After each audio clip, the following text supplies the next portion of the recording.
జనం సమస్యలకు ప్రజావాణిలో పరిష్కారం దొరుకుతుంది. అది కూడా కొద్ది గంటల వ్యవధిలోనే. సమస్య తీవ్రతను బట్టి అధికారులు అంతే సీరియస్ గా రెస్పాండ్ అవుతున్నారు. తాజాగా గుండె సంబంధిత సమస్యతో బాధపడుతున్న ఓ పసికందు విషయంలో అధికారులు రియాక్ట్ అయిన తీరుపై సర్వత్రా హర్షం వ్యక్తమవుతోంది.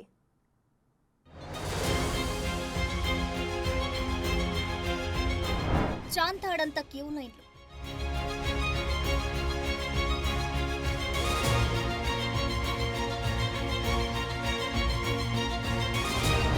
ప్రతి ఒక్కరి చేతిలో ఆర్జీలు,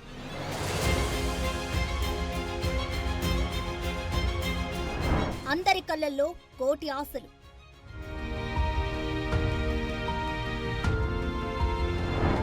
ఇది ప్రజావాణి సందర్భంగా కనిపించే దృశ్యాలు.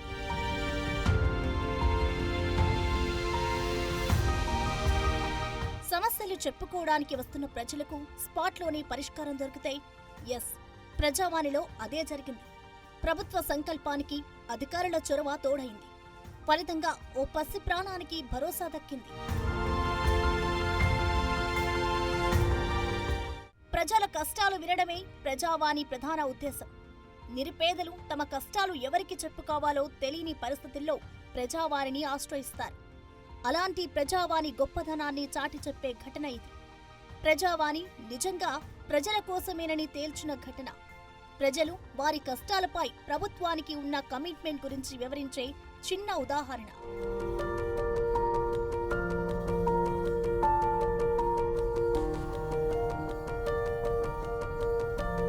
నాలుగు నెలల పసికందు, పుట్టుకతోనే గుండెలో రంధ్రం. తల్లిదండ్రులది అంతగా స్థిరపడిన కుటుంబం కాదు. లక్షలు ఖర్చవుతాయి. ఎక్కడికి వెళ్లాలో ఏం చెయ్యాలో తెలియని పరిస్థితుల్లో ఆ కుటుంబం ప్రజావాణికి వచ్చింది. ప్రజావాణి స్టేట్ నోడల్ ఆఫీసర్ దివ్యాను కలిసి సమస్య గురించి వివరించగానే ఆన్ ది స్పాట్లో వారి కోసం అంబులెన్స్ను రప్పించారు. ప్రజావాణి కేంద్రం నుంచే వారిని ట్రీట్మెంట్ కోసం ప్రైవేట్ హాస్పిటల్కు పంపించారు.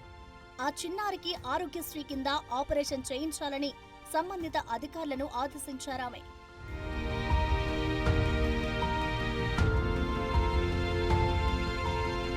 ఆర్జీలు తీసుకోవడం, పరిశీలిస్తామని చెప్పడం ఇదంతా ఏం లేదు.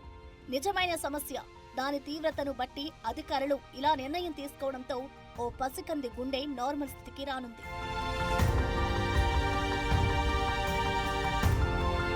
గతంలో పాలకులకు ప్రజలకు మధ్య గ్యాప్ ఉండేది. ట్విట్టర్లోనే సమస్యలు వింటామనే మంత్రులు ప్రజలను ఏ రోజు నేరుగా కలవని సీఎం. ఆ రోజులు పోయాయి. అదంతా గతం. ఇప్పుడు ప్రభుత్వం మారింది, రోజులు మారాయి, అధికారుల తీరు కూడా మారింది. ఇప్పుడంతా 1-to-1 నేరుగా అధికారులను కలిసే అద్భుత అవకాశం.